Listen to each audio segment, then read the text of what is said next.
Vamos a describir en esta oportunidad la conversión de uno de los primeros discípulos de Cristo.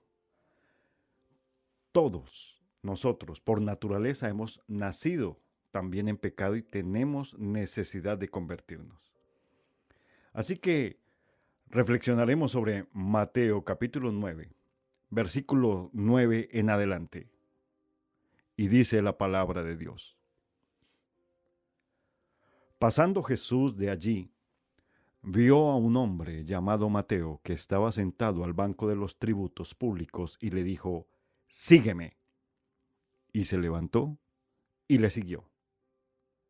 Y aconteció que estando él sentado a la mesa en la casa, he aquí que muchos publicanos y pecadores que habían venido se sentaron juntamente a la mesa con Jesús y sus discípulos.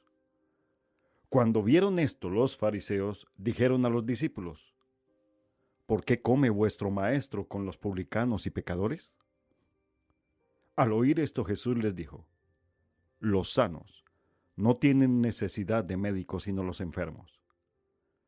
Id pues y aprended lo que significa, misericordia quiero y no sacrificio. Porque no he venido a llamar a justos, sino a pecadores al arrepentimiento. Estos versículos deben en sumo grado ser interesantes para todo el que sepa cuánto vale su alma y desee la salvación. Veamos si sabemos algo de este gran cambio. Comparemos nuestra propia experiencia con la del hombre arriba mencionado, con Mateo, pues tal comparación nos va a ser provechosa. Se nos demuestra en este pasaje la eficacia del llamamiento de Cristo. Dice que nuestro Señor llamó a un publicano llamado Mateo. Mateo en griego, o Leví en hebreo, para que fuese discípulo suyo. Mateo pertenecía a una clase que era entre los judíos impopular por su maldad. Con todo, aún a él le dice nuestro Señor, sígueme. Se nos dice además que tal fue el poderoso influjo que ejercieron las palabras de nuestro Señor sobre el corazón de Mateo, que a pesar de estar sentado en el banco de los tributos, cuando recibió la invitación, tomó una decisión. Al instante lo dejó todo. Se levantó, siguió a Cristo y se hizo su discípulo. Después de leer esto, no debemos desesperar nunca de la salvación de alguna persona. Mientras ella esté viva, jamás digamos que alguno es demasiado perverso o insensible o mundano para que tome una decisión radical en su vida y llegar a ser un genuino discípulo de Cristo. Ningún corazón es demasiado duro o aferrado al mundo para ser convertido por el amor de Cristo. El que llamó a Mateo vive, hoy vive, y no ha cambiado. El versículo 28 dice, y dejándolo todo. Los publicanos eran odiados por los judíos, puesto que ellos podían ganar muy buen dinero y tenían comodidades. Así que con gran sacrificio, pues, Mateo decidió dejar todo para seguir a Cristo. Desde luego, el todo de cualquiera es todo. Pero sin lugar a dudas, el todo de Mateo era considerable. Esto mostraba su humildad. Y después sigue. Se levantó de su lugar seguro. Se levantó y le siguió. A eso le llamamos la zona de confort. Se levantó de su zona de confort como recaudador de impuestos. Su vida estaba resuelta. Aunque odiado por su oficio, tenía importantes privilegios. ¿Qué mirada le haría Jesús? ¿Qué tono de voz usaría Jesús para que él tomara esta decisión de dejarlo todo, de levantarse y seguirle? La mirada del Maestro, mirada sin reproche, mirada sin señalamientos, mirada de amor y compasión por el alma. Ah, y la voz del Maestro, suave, convincente, asertiva. ¿Y tú? Tal vez a ti mucha gente no te quiera. Tal vez te critiquen, te odien, pero hay sobre ti esa mirada que no te reprocha, no te condena, no te señala, te ama, no te inquiere y te llama con voz apacible: sígueme. ¿Tomarías la decisión de seguir a Cristo dejándolo todo? Esta, en conclusión, es la pregunta más importante. ¿Tomarías la decisión de seguir a Cristo dejándolo todo? ¿O estamos aguardando lo que no ha de venir? ¿O dejamos para más tarde nuestro arrepentimiento porque nos imaginamos que la cruz es demasiado pesada y que nunca podremos seguir y servir a Cristo? Desechemos de una vez y para siempre tales pensamientos. Confiemos en que Cristo puede con su Espíritu darnos valor para renunciar a todo y separarnos de este mundo. Tomemos nuestra cruz a cuestas y sigamos adelante sin temor. Y por otro lado, la conversión es causa de gozo para el verdadero creyente. Leemos que Mateo, después de su conversión, dio un gran banquete en su casa. Mateo consideró su cambio espiritual como un motivo de regocijo y quiso que otros se regocijaran con él. Hay una muy buena razón para suponer que la conversión de Mateo causara pesar a sus irreverentes amigos. Sus amigos le vieron renunciar a una profesión, a un oficio lucrativo, por seguir a un nuevo maestro de Nazaret. Su conducta, su decisión, según ellos, era un rasgo de locura y un motivo de duelo más bien que de gozo. Es que ellos sin duda consideraban solo sus pérdidas temporales y no sus ganancias eternas, espirituales. Y hoy existen entre nosotros muchas personas semejantes a ellos. Hay en todo tiempo millares de individuos que al saber que algún pariente ha tomado su decisión por Cristo, consideran tal acontecimiento como una desgracia. En lugar de alegrarse, mueven la cabeza en señal de desaprobación. Esto no obstante, estemos seguros de que Mateo hizo bien en regocijarse. Y si nosotros nos convertimos, alegrémonos también. Nada puede acontecer al hombre que deba causarle tanto gozo como su conversión. Es una decisión, es un acontecimiento mucho más importante que casarse, o llegar a la mayoría de edad, o heredar una gran fortuna. Es nacer de nuevo, es ser una nueva criatura, es rescatar del infierno a un pecador, pasar de la muerte a vida. Es recibir el honor de ser coherederos junto con Cristo para siempre jamás. Y con Él todo lo que uno necesita, tanto en esta vida como en la eternidad. Es ser aprobado en la más noble y más rica de todas las familias, en la familia de Dios.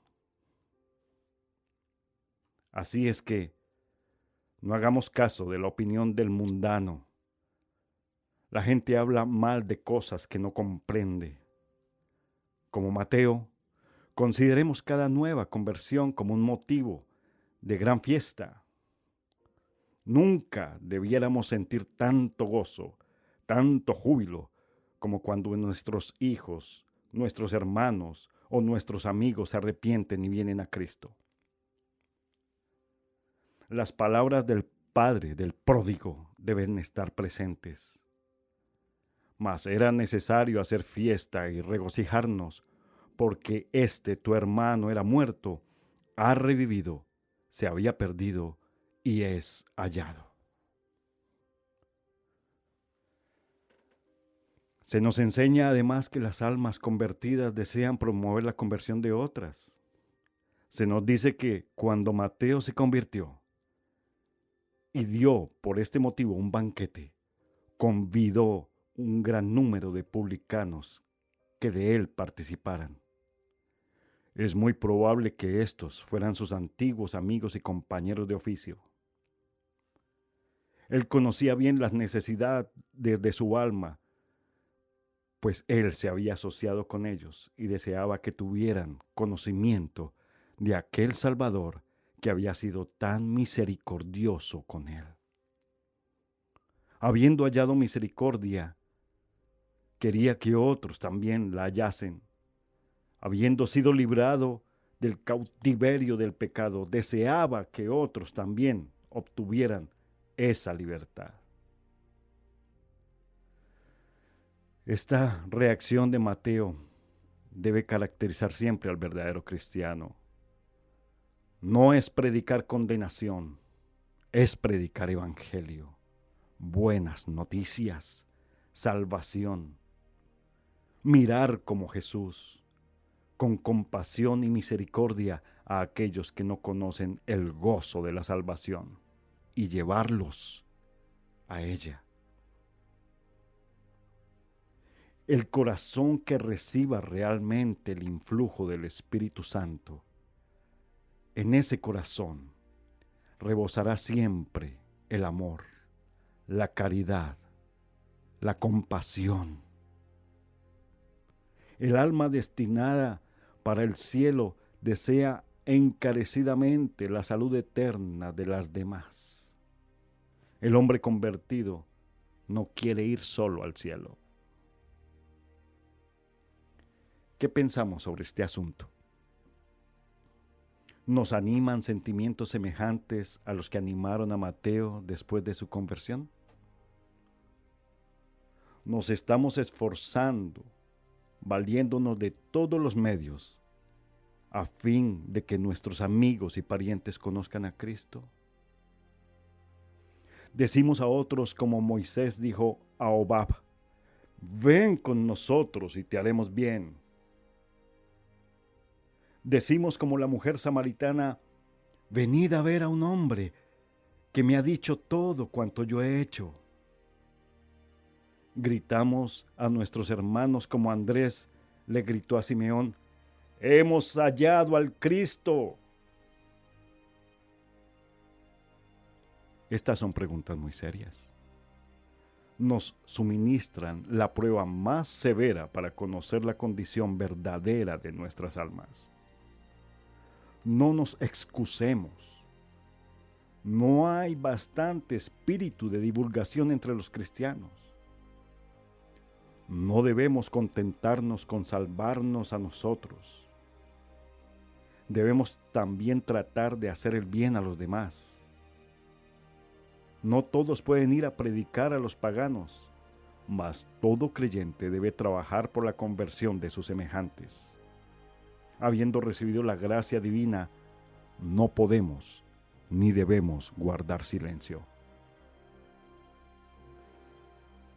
Este pasaje nos presenta uno de los principales objetos de la encarnación de Cristo y está expreso en las bien conocidas palabras: no he venido a llamar a los justos, sino a los pecadores al arrepentimiento. Esta es la gran lección del Evangelio, que ya en una forma, ya en otra, se ha de enseñar constantemente. Pero tal vez no ha sido impresa en nuestra mente de una manera indeleble. Tal es nuestra natural ignorancia y presunción en materia de la Gran Comisión que frecuentemente la estamos olvidando. Necesitamos que se nos recuerde que Jesús no vino con el exclusivo carácter de maestro, sino también es el Salvador a los que estaban perdidos totalmente y que solamente pueden recibir el favor de Él los que son pecadores sin esperanza, llenos de miseria y penalidades. Apliquemos esta verdad importante si hasta ahora no la habíamos aplicado. ¿Estamos convencidos de nuestra propia maldad y corrupción? ¿Sentimos que no merecemos otra cosa que ira y condenación? Entonces, comprenderemos que somos unas personas muy afortunadas por cuya salvación vino Jesús al mundo. Si nos consideramos justos, Cristo no tiene nada que decirnos, pero si nos tenemos como pecadores, Cristo nos llama a arrepentirnos. Continuemos aplicando esta verdad importante si ya la habíamos aplicado. ¿Conocemos por experiencia que nuestros corazones son frágiles y engañosos? ¿Sentimos que queremos hacer el mal que habita en nosotros? Como dice Pablo en Romanos 7:21. Todo esto puede ser cierto, mas no debe oponerse para que confiemos en Cristo Jesús. Él vino al mundo a salvar a los pecadores. Y si nos evaluamos como tales, tenemos el privilegio de acudir a Él y de confiar en Él toda nuestra vida. Cafarnaún era el punto de unión de muchas carreteras, en especial la carretera de Egipto a Damasco. La carretera de la costa pasaba por Cafarnaún. Era allí donde entraban los dominios de Herodes con fines comerciales y sin duda Mateo era uno de los empleados de aduana que cobraba los impuestos de todas las mercancías y productos que entraban y salían por aquel territorio. Así que no tenemos por qué pensar que Mateo no había visto nunca a Jesús. O por lo menos, sin duda, habría oído de él, que traía un mensaje que cortaba la respiración, que hablaba con una autoridad que no se conocía nunca. Probablemente Mateo le habría oído desde las afueras, entre la multitud, y habría sentido que le vibraba el corazón en el pecho. Tal vez Mateo se había planteado anhelantemente si todavía estaría a tiempo de hacerse a la esperanza a un nuevo mundo, dejando su vieja vida, su vieja vergüenza para empezar de nuevo. Y un día se encontró con Jesús allí delante de él y le oyó lanzarle el desafío: sígueme. Y Mateo aceptó aquel desafío, se levantó, lo dejó todo y siguió a Jesús. Fijémonos en lo que perdió Mateo y en lo que encontró. Perdió un cómodo trabajo y encontró un destino. Perdió buenos ingresos, pero encontró dignidad. Perdió una cómoda seguridad, pero encontró una aventura con Cristo. Puede que si decidimos aceptar el desafío de Cristo nos encontremos más pobres de cosas materiales. Puede que tengamos que renunciar a las ambiciones de este mundo, pero sin duda encontraremos una paz y un gozo, un interés en la vida que nunca habíamos conocido. En Jesucristo se encuentran riquezas que superan con creces todo lo que se pueda abandonar por Él. Debemos fijarnos en lo que dejó Mateo y en lo que tomó. Dejó su puesto de los impuestos, pero se llevó una cosa: su pluma. Aquí tenemos un ejemplo brillante de cómo puede usar Jesús cualquier don que uno pueda llevarle. No es probable que ningún otro de los 12 tuviera soltura con la pluma. Eran pescadores galileos y no era de esperar que tuvieran una habilidad especial en eso de colocar debidamente las palabras. Pero Mateo sí. Y este hombre, cuyo trabajo le había entrenado en el uso de la pluma, usó esa habilidad para componer el manual de las enseñanzas de Jesús, el Evangelio de Mateo, que figura entre los libros más importantes que se hayan escrito en el mundo. Cuando Mateo dejó el puesto de los impuestos aquel día, renunció a mucho en sentido material, pero espiritualmente recibió en herencia una fortuna incalculable. Hay algo que no debemos olvidar jamás. Cristo vino a llamarnos al arrepentimiento y a renunciar a nuestra continuación en el pecado. Ahora notemos por último las preciosas palabras que nuestro Señor dijo acerca de su misión. Los fariseos murmuraban contra él porque se asociaba con publicanos y pecadores.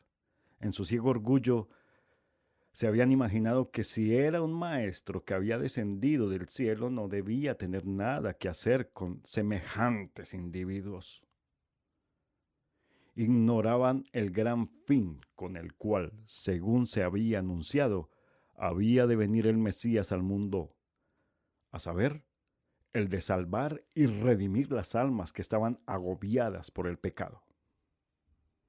Nuestro Señor, por tanto, los reconvino y pronunció estas benditas palabras: no he venido a llamar a los justos, sino a los pecadores al arrepentimiento. Fijémonos en su sentido. Lo primero que el pecador necesita es tener la conciencia de su propia corrupción y tener la decisión de acudir a Jesucristo para obtener su auxilio. Ni debe dejar de acudir porque sabe que es malo, depravado e indigno. Pues falta es que recuerde que fue a los pecadores que el Redentor vino, y que si se cree pertenecer a este número, será bienvenido. No vayamos a pensar que los verdaderos cristianos pueden llegar a este mundo a tal grado de perfección que ya no necesiten de la mediación e intercesión de Jesucristo. Como pecadores, acudimos a Él. Como pecadores, vivimos recibiendo del cielo toda la gracia que poseemos, y como pecadores nos acercaremos al borde de la cruz. Mis amados, tomemos una decisión por Cristo, una decisión que cambiará radicalmente nuestra eternidad. Dios les bendiga.